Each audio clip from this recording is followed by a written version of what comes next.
All right, let's go ahead and take a little bit of time here to look at report 3. So I'm going to go ahead and shortcut because it's not quite posted yet for you guys, but it will be in its typical assignment session.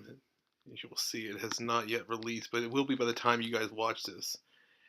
So let's take a moment to look at report 3. So basically report 3, this is going to be, let's take a moment here to look at the due dates. And of course, for you guys, the due dates, of course, the important ones to keep in mind is if you are in the Monday, Wednesday, Friday class, it will be Monday, February 29th before 11:59 p.m. If you are in the Tuesday, Thursday class, you're going to be turning in on Tuesday, March 1st.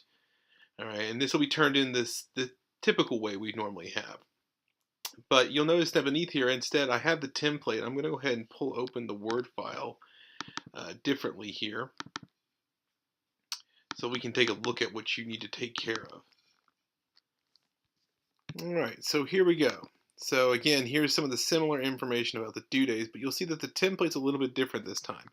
Of course, there is your standard heading, report 3, a detailed outline. For this time, you're going to need to insert your graphic novel name, and you'll notice that I have it there in italics. Keep that, okay?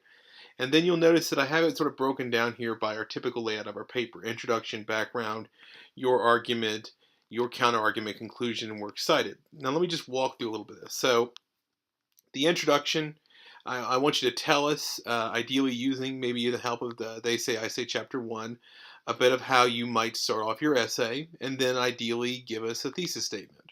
Okay, that's what I want for that section. The second section is I want you to think about what you need to tell your audience, and this can include things such as a brief summary of the story, setting characters' time frame, rather a summary or a synopsis of the story, inform us of any definitions we need to do, anything that particularly pertains to what we need to be able to follow your argument before we get into it. Okay, so for most of you, this is definitely going to involve us telling us about something about the story that we're getting involved to, just some sort of concise synopsis of the story. And then if you're, depending on what you're dealing with, depending on what kind of argument you're making, if you're talking about literature or art or anything like that, you may want to inform us of some definitions that you're working from as well. But basically anything we need to understand to follow your argument. And then, of course, the argument's going to be the major thing. I see you have major point 1, 2, 3, and at some point. I just threw these in here so you can sort of see that, you need to give us some sort of breakdown. And, of course, some of this is just boilerplate here. And ideally, at some point, I'd recommend that you give us at least one key quotation or two somewhere in this section would really be great. And make sure that you try to put it in MLA format. All right.